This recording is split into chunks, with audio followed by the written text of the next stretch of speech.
Much like the Chernobyl disaster itself, this television event will forever stick with us.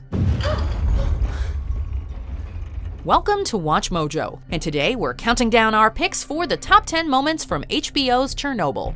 For this list, we're taking a look at the defining moments from this HBO miniseries. If you haven't seen Chernobyl yet, go watch it now before we spoil everything. Vasily. Oh, Vasily, what's this? I don't know, Misha. Number 10. Are you stupid? Please tell me how an RBMK reactor core explodes. Not a meltdown, an explosion. Even if you went into this miniseries with little knowledge of the Chernobyl disaster, chances are you at least knew the results were devastating. This makes it all the more frustrating as we watch the higher-ups continually dismiss the notion that a catastrophe has occurred. Physicist Anatoly Sitnikov acts as a voice of reason throughout the first episode, asserting that the unthinkable has somehow happened. When he tries to tell Brukhanov, Fomin, and Dyatlov that the core has exploded, however, he's dismissed as a fool. Are you stupid? No. Then why can't you? Even after Dyatlov vomits and collapses, Brukhanov and Fomin remain blind to what's right in front of them. Most tragically of all, Sitnikov is sent to check on the roof and he complies, knowing full well it's a death sentence.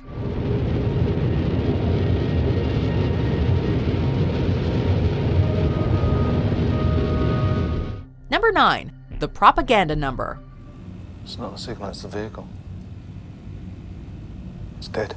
Although the Chernobyl disaster had officially been made public, the Soviet Union continued to downplay how grave the circumstances were. This is made painstakingly clear during the cleanup efforts as a robot from Germany is sent into Chernobyl and quickly breaks down due to radiation exposure. An infuriated Boris Sherbina subsequently makes a heated phone call, learning that the Soviet Union gave inaccurate information to the Germans about the radiation levels. They told the Germans that the highest detected level of radiation was 2,000 Röntgen. They gave them the propaganda number. A powerhouse moment for actor Stellan Skarsgård, Sherbina's intense breakdown demonstrates how far he's come since his introduction. Starting out as just another politician following orders, Sherbina begins to see the side effects of falling in line and spreading false propaganda. You need a new phone. Number 8. The puppies. Once we start, they'll run inside where they feel safe. So we go door to door. Okay? Good.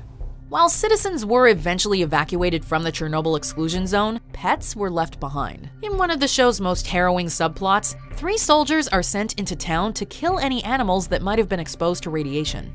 It is a brutal mission that none of them wants to execute, especially young draftee Pavel, who freezes up after seriously wounding a dog. His superior Bacho is forced to finish the job, ordering Pavel not to let the animals suffer. Sorry. You're dragging that to the truck.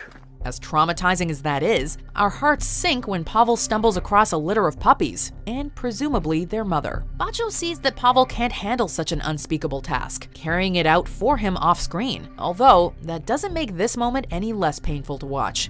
Number 7. The cow. It's time to go. Did you hear me?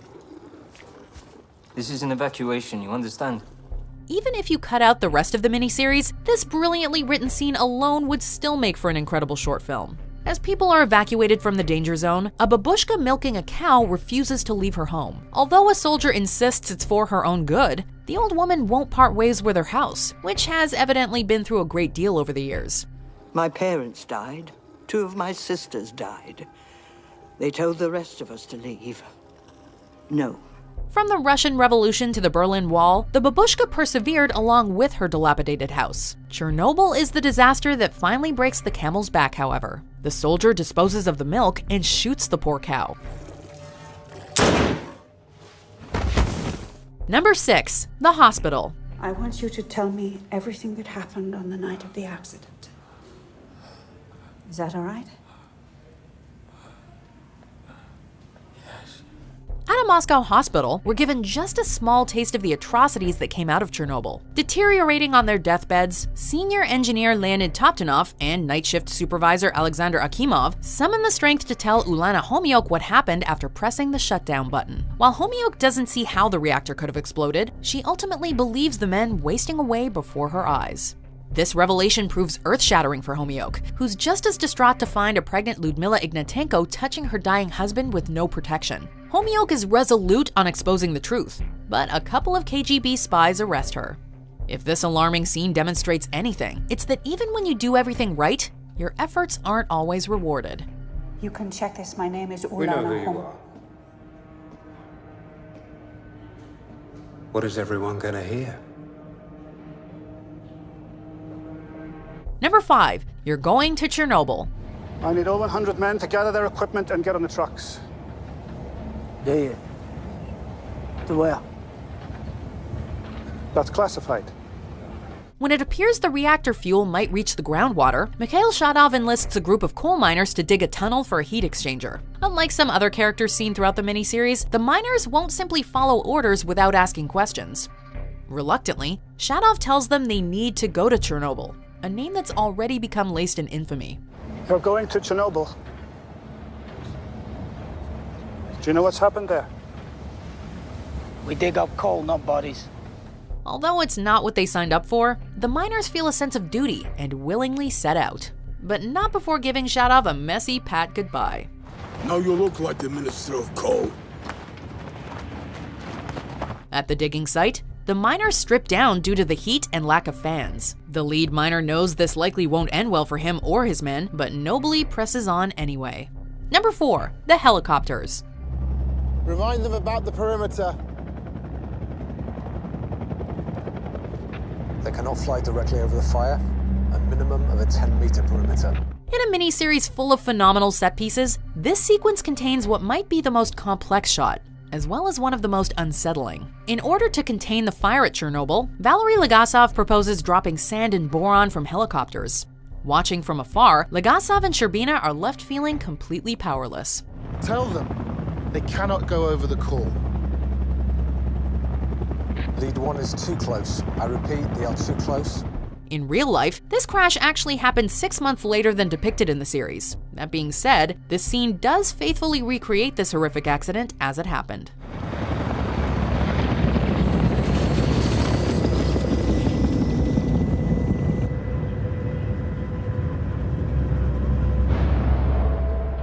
Number 3. Drain the water. Go into that water. Because it must be done.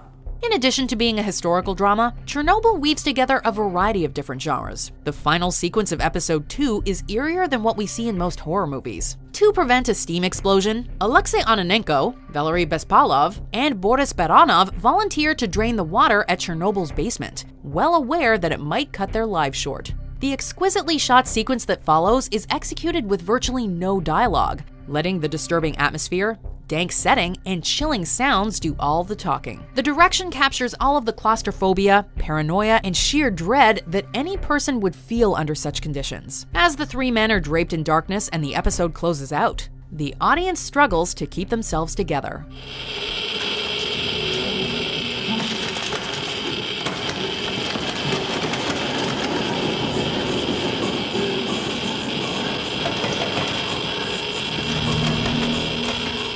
Number 2. The explosion. Perevoschenko looks down on the enormous steel lid of the reactor and sees the impossible. The control rod and fuel channel caps, which each weigh 350 kilograms, are jumping up and down. Chernobyl opens with a bang, but it ends with the explosion that set everything in motion. The final episode is a captivating courtroom drama that flashes back to when the reactor blew up. On trial with Brukhanov and Fomin, Dyatlov persists that he wasn't even in the room when all hell broke loose. Of course, at this point, everyone can see that he's lying through his teeth. Legasov explains how Dyatlov ordered Akimov to initiate the fatal emergency shutdown. Since we already know that the reactor exploded, you'd think that the scene would be lacking in suspense. As a true testament to how ingeniously paced this miniseries is, though, we are left at the edge of our seats. The chain of disaster is now complete.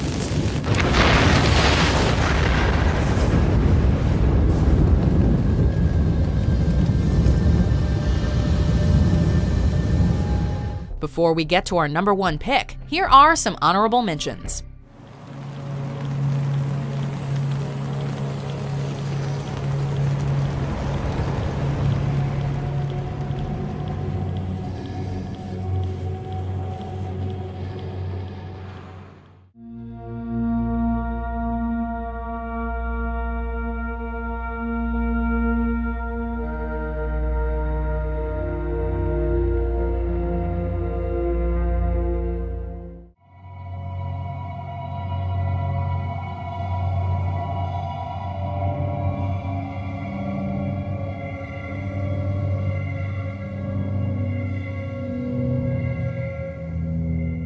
Very nice speaking with you. I need her. So you will be accountable for her? Then it's done. Of all the ministers and all the deputies, the entire congregation of obedient fools, they mistakenly sent the one good man. For God's sakes, Boris. You were the one who mattered most. Not quite at the end yet. Almost there though. Just be sure to subscribe to our channel and ring the bell to be notified about our latest videos. Alright, back to business.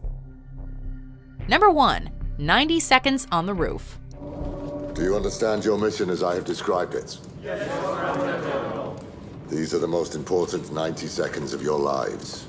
Commit your task to memory, then do your job. If we had to single out one moment that best encompassed just how lethal and horrifying the Chernobyl disaster was, it would have to be this sequence in which almost 4,000 liquidators are called upon to clear graphite off the roofs after the German robot was unable to handle the job. Groups are given only 90 seconds each, amounting to an exceptional tracking shot that plays out in real time.